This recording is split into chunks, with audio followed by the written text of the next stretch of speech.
வணக்கம். தினமலர்.com மாலை 4 மணி செய்திகள். முக்கிய நிகழ்வுகள். நரேந்திர மோடி பதவியேற்பு விழா ஏற்பாடுகள் தீவிரம். தலைநகர் டெல்லியில் குடியரசு தின அணிவகுப்புக்கு நிகரான உச்சகட்ட பாதுகாப்பு. பாகிஸ்தான் சிறையிலிருந்து 152 இந்திய மீனவர்கள் விடுதலை. நல்லெண்ண அடிப்படையில் இலங்கை சிறையில் உள்ள தமிழக மீனவர்களை விடுவிக்க ராஜபக்சே உத்தரவு. இலங்கை அதிபர் ராஜபக்சேவின் இந்திய வருகைக்கு தமிழக மீனவர்கள் வரவேற்பு. தங்களது வாழ்வாதார பிரச்சினைக்கு தீர்வு கிடைக்கும் என்று நம்பிக்கை.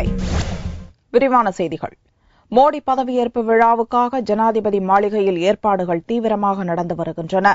குடியரசு தின அணிவகுப்புக்கு நிகரான பாதுகாப்பு ஏற்பாடுகள் செய்யப்பட்டுள்ளன.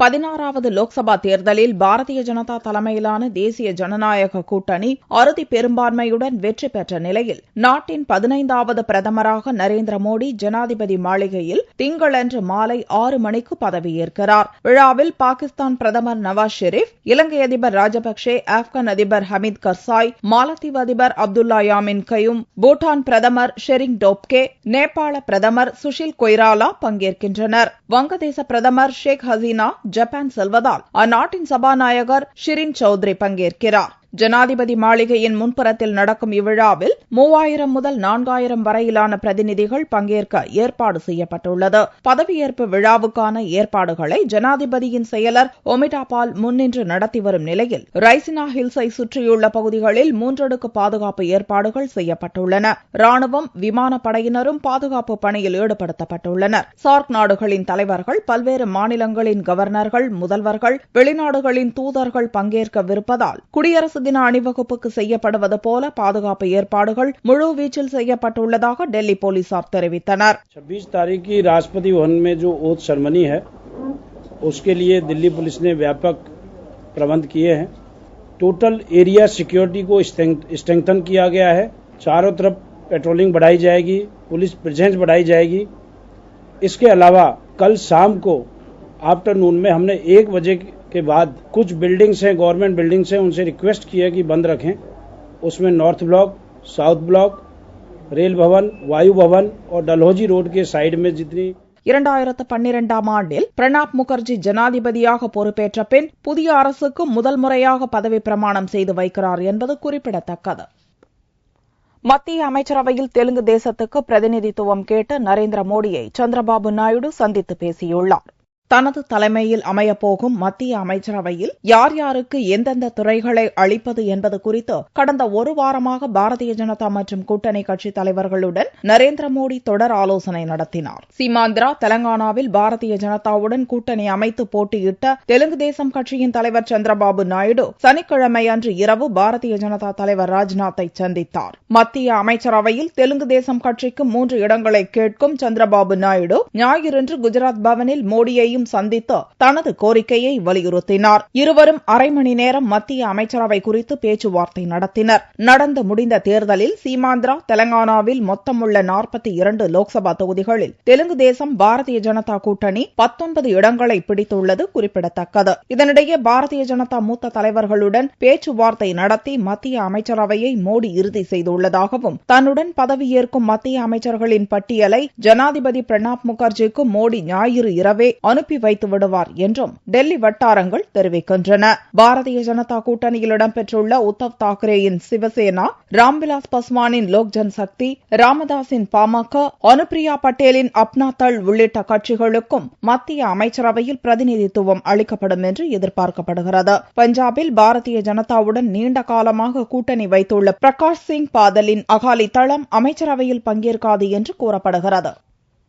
பாகிஸ்தானை தொடர்ந்து இலங்கை சிறைகளில் அடைக்கப்பட்டிருக்கும் இந்திய மீனவர்களை நல்லெண்ண அடிப்படையில் விடுவிக்க அதிபர் ராஜபக்சே உத்தரவிட்டுள்ளார்.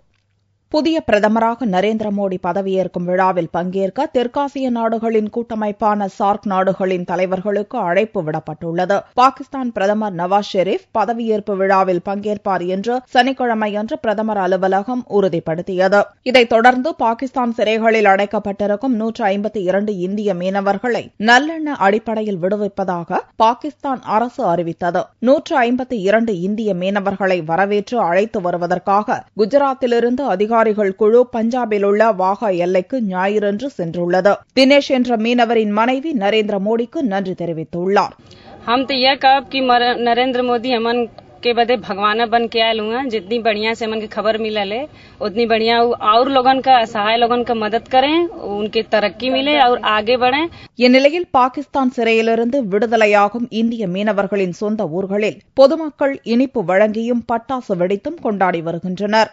மோடி பதவியேற்பு விழாவில் இலங்கை அதிபர் ராஜபக்சே கலந்து கொள்ளவிருப்பதை முன்னிட்டு அந்நாட்டு சிறைகளில் அடைக்கப்பட்டிருக்கும் இந்திய மீனவர்களையும் விடுவிக்க முடிவு செய்யப்பட்டுள்ளது. மோடி பதவியேற்பு விழாவை முன்னிட்டு நல்லெண்ண நடவடிக்கையாக மீனவர்களை விடுவிக்கும் முடிவு எடுக்கப்பட்டுள்ளதாக டுவிட்டரில் ராஜபக்சே தெரிவித்துள்ளார். ஆனால் இலங்கை சிறையிலிருந்து எத்தனை இந்திய மீனவர்கள் விடுவிக்கப்பட உள்ளனர் என்ற விவரம் அறிவிக்கப்படவில்லை. இதனிடையே இலங்கை சிறையில் இருக்கும் 5 மீனவர்கள் நாடு திரும்புவதை ஆவலுடன் எதிர்நோக்கியிருப்பதாக இந்திய வெளியுறவுத்துறை செய்தி தொடர்பாளர் சையத் அக்பருதீன் டுவிட்டரில் தெரிவித்துள்ளார். இலங்கை பாகிஸ்தான் கடல் எல்லையில் நுழைந்ததாக இந்திய மீனவர்களை இரு நாடுகளின் கடற்படையும் கைது செய்தது குறிப்பிடத்தக்கது. இலங்கை அதிபர் ராஜபக்சேவின் வருகை தமிழக மீனவர்களின் வாழ்வாதார பிரச்சினைகளுக்கு நல்ல தீர்வை காணும் என்று மீனவர்கள் நம்பிக்கை தெரிவித்துள்ளனர். மோடி பதவியேற்பு விழாவில் பங்கேற்ற இலங்கை அதிபர் ராஜபக்சே வருவதற்கு தமிழகத்தின் அரசியல் கட்சியினர், தமிழ் அமைப்பினர் எதிர்ப்பு தெரிவித்துள்ளனர். பாரதிய ஜனதா கூட்டணியில் இடம்பெற்றுள்ள மதிமுக கடும் எதிர்ப்பு தெரிவித்து கருப்பு கொடி போராட்டம் நடத்தப் போகிறது. தேமுதிக, பாமக தரப்பிலிருந்து மறுபரிசீலனை செய்ய கோரிக்கை விடப்பட்டது. ஆனால் தமிழக மீனவர்கள் ராஜபக்சேவின் வருகையை மகிழ்ச்சியுடன் வரவேற்றுள்ளனர். இலங்கை தமிழக மீனவர்களிடையே தீர்க்க முடியாத பிரச்சினை நிலவி வரும் நிலையில் ராஜபக்சேவின் வருகை மூலம் இரு நாட்டு தலைவர்களும் கலந்து பேசி நல்ல முடிவெடுக்க முடியும் என்று மீனவர் சங்க தலைவர் தேவதாஸ் நம்பிக்கை தெரிவித்தார். உள்ள சூழ்நிலை இலங்கையினுடைய ஜனாதிபதி இந்தியா வர்றது மாதிரி நம்ம பிரதமர் அழைப்பு கொடுத்திருக்காங்க. அவங்க வர்றாங்க. வர்ற நேரத்தில் அந்த மீனவர் இதுவரைக்கும் தீர்க்கப்பட முடியாத இலங்கை இந்திய மீனவர் பிரச்சனையை ஒரு பேச்சுவார்த்தை மூலம் தீர்க்க முடியும். இதுல இலங்கையினுடைய ஜனாதிபதி நம்ம பிரதமர் பதவியேற்புக்கு கலந்துகிட்டு அவங்க அந்த பிரச்சனையை பேசி இரு நாட்டு மீனவர்களும் எப்பவும் போல பாரம்பரியமா மீன் பிடிப்பதற்கு இந்த அரசு ஒரு இணக்கமான தொழிலை செய்தால் மீனவர்கள் கொஞ்சம் நிம்மதியா இருப்போம். இந்நிலையில் இலங்கை சிறையில் உள்ள தமிழக மீனவர்கள் அனைவரையும் விடுவிக்க இலங்கை அதிபர் ராஜபக்சே உத்தரவிட்டதை தமிழக மீனவர்கள் மகிழ்ச்சியுடன் வரவேற்றுள்ளனர். அதிமுக உறுப்பினர் அட்டையை அக்கட்சியைச் சேர்ந்தவர்கள் பல மணி நேரம் நீண்ட வரிசையில் நின்று வாங்கிச் சென்றனர்.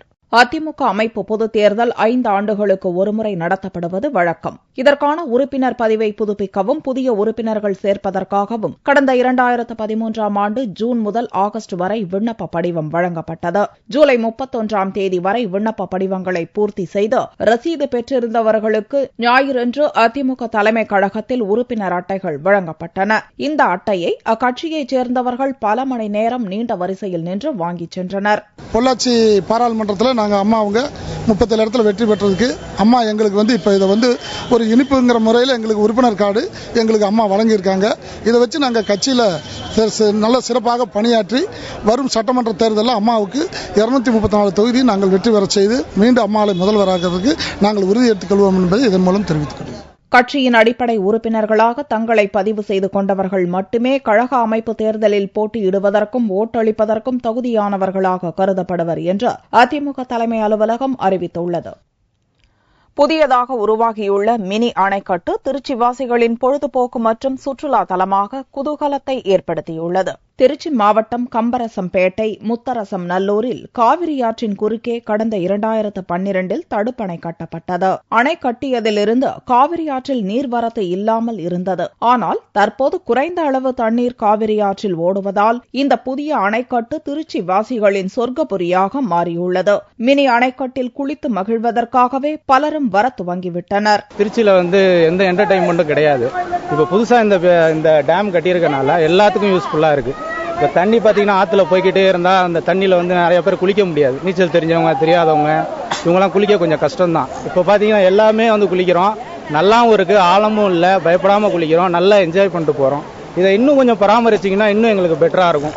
இப்பகுதியில் பூங்கா, விளையாட்டு திடல், செயற்கை நீரூற்று அமைக்க மாவட்ட நிர்வாகம் திட்டமிட்டுள்ளது. சிறுவர்கள் முதல் பெரியவர்கள் வரை பங்கேற்று வீரக்கலைகள் செயல்திறன் திருவிழா எனும் பெயரில் நடந்த சிலம்ப திருவிழா காண்போரை சிலிர்க்க வைத்தது. திருச்சி மாவட்டத்தில் மாநில அளவிலான சிலம்ப திருவிழாவில் 13 மாவட்டங்களைச் சேர்ந்த 400க்கும் மேற்பட்ட தற்காப்பு கலை வீரர்கள் கலந்து கொண்டனர். சிலம்பத்தின் ஆதார பிரிவுகளான கல்லகம், துலக்கானம், குறவஞ்சி, நாகபாஷானம், பனையடி வீச்சு உள்ளிட்ட செயல்திறன் கலைகளை செய்து காட்டி வீரர்கள் அசத்தினர். அலங்கார சிலம்பத்தில் ஒரு கை பந்தம், இரு கை பந்தம் உள்ளிட்ட உடல் திறன் கலைகளும் இடம்பெற்றன. மல்யுத்தமும் களை கட்டியது.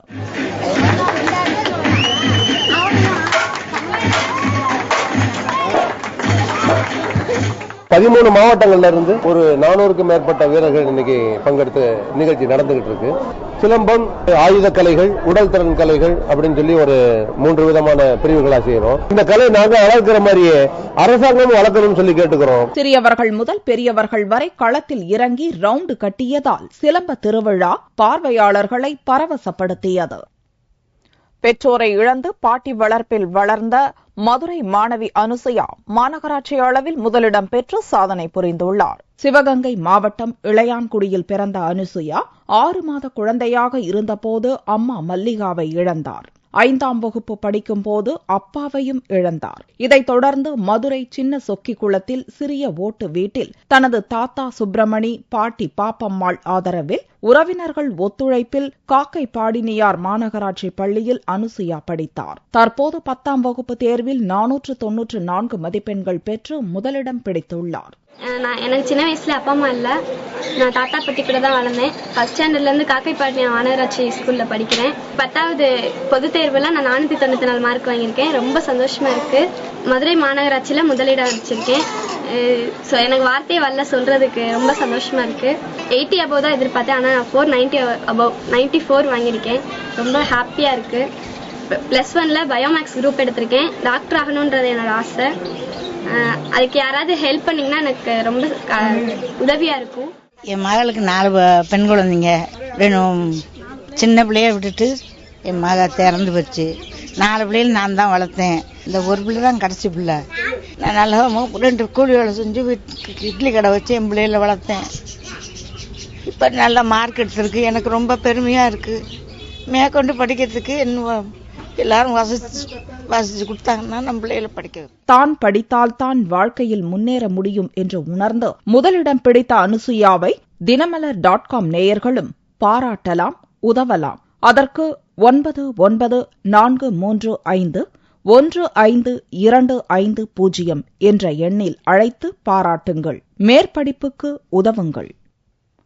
தங்கத்தின் விலையில் ஞாயிற்றுக்கிழமை அன்று மாற்றமில்லை. 1 சவரன் தங்கம் 21,160 ரூபாய்க்கு விற்பனையானது. 1 கிராம் ஆபரண தங்கம் 2,645 ரூபாயாக இருந்தது. வெள்ளி 1 கிராம் 44 ரூபாய்க்கு விற்பனையானது. பார்வெளியின் விலை 41,085 ரூபாயாக இருந்தது. தனியார் பள்ளிகளை ஒப்பிடும்போது மதிப்பெண் எடுப்பதில் பின்தங்கினாலும் தேர்ச்சி சதவீதத்தில் அரசு பள்ளி மாணவர்களும் சத்தமின்றி சாதனை படைத்து வருகின்றனர். வழக்கம் போல் மாணவிகள் முன்னிலையில் உள்ள நிலையில் தனியார் பள்ளிகளே பெரும்பாலும் வெற்றி வாகை சூடியுள்ளன. இதற்கு காரணம் தனியார் பள்ளி ஆசிரியர்களின் அர்ப்பணிப்பு உணர்வுடன் கூடிய கற்பிக்கும் முறைதான் என்று தனியார் கல்லூரி முதல்வர் ஜான்சன் ரெக்ஸ் திட்டவட்டமாக தெரிவித்தார். எங்களோட டீச்சர்ஸை பார்த்தா ரொம்ப டெடிகேட்டட் அண்ட் கமிட்டட். எந்த ஒரு கொடுத்தாலும் எது பண்ணாலும் ரொம்ப சின்சியரா நல்லா பண்ணுவாங்க, சந்தோஷமா பண்ணுவாங்க. அது ஒரு பெரிய பிளஸ் பாயிண்ட். தனியார் பள்ளிகள் முந்தினாலும் சத்தமின்றி அரசு பள்ளி மாணவர்களும் சாதனை புரிந்துள்ளனர். சென்னை ஷெனாய் நகர் மாநகராட்சி பள்ளி தலைமை ஆசிரியர் குமார் கூறுகையில், அரசு பள்ளிகளில் பெற்றோரின் கல்வி தகுதி மாணவர்களுக்கு தகுதி தேர்வு வைப்பதில்லை என்று விளக்கம் அளித்தார். இந்த கல்வியாண்டில் எங்கள் பள்ளியைச் சேர்ந்த 10ஆம் வகுப்பு மாணவர்கள் 107 பேர் தேர்வு எழுதி, அரசு பொதுத் தேர்வு எழுதி, அதில் 105 பேர் தேர்ச்சி பெற்றிருக்கிறார்கள். ஏறக்குறைய 98% 10ஆம் வகுப்பிலே மாணவர்கள் தேர்ச்சி பெற்றிருக்கிறார்கள். தனியார் பள்ளிகளை பொறுத்தவரையில் ஒவ்வொரு வகுப்பிற்கும், அது 6ஆம் வகுப்பாக இருந்தாலும் 11ஆம் வகுப்பாக இருந்தாலும், ஒரு என்ட்ரன்ஸ் எக்ஸாம் என்று வைக்கிறார்கள். வருடத்திற்கு இவ்வளவு கட்டணம் என்று நிர்ணயிக்கிறார்கள். பெற்றோர் படித்தவர்களா என்று பார்க்கிறார்கள். அதே போல இடையிலே சரிவர கற்காத மாணவர்களை அவர்கள் கட்டாயப்படுத்தி அந்த பள்ளியை விட்டு வெளியேற்றுகிறார்கள். இப்படிப்பட்ட எந்த நடவடிக்கையும் நாங்கள் ஈடுபடுவது கிடையாது. எங்களிடம் ஒப்படைக்கப்பட்ட அனைத்து மாணவர்களையுமே தேர்ச்சி பெற வைக்க வேண்டும் என்ற ஒரு நல்ல நோக்கத்தோடு நாங்கள் செயல்படுகிறோம்.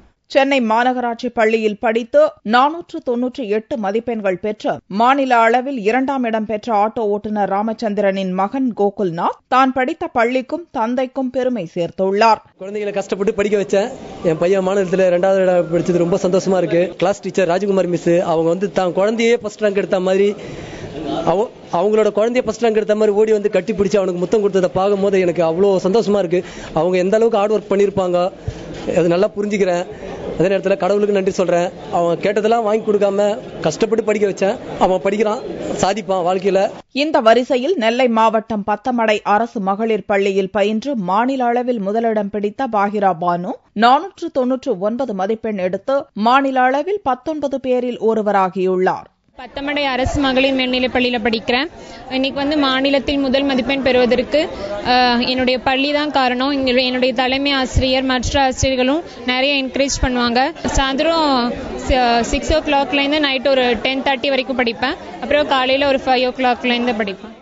தனியார் பள்ளிகளும் அரசு பள்ளிகளும் தங்கள் தரப்பு வாதங்களை முன்வைத்தாலும் ஒரு மாணவர் நினைத்தால் முதலிடத்திற்கு வருவது கடினமல்ல என்பதை கோகுல்நாத்தும் பாகிரா பானுவும் நிரூபித்துள்ளனர். தேர்ச்சியில் சாதிக்கும் அரசு பள்ளி மாணவர்கள் தனியார் பள்ளி மாணவர்கள் அளவுக்கு மதிப்பெண் எடுப்பது தொட்டுவிடும் தூரம் என்பது நிதர்சனமான உண்மை. மீண்டும் செய்திகள் இந்திய நேரப்படி இரவு 8 மணிக்கு. வணக்கம்.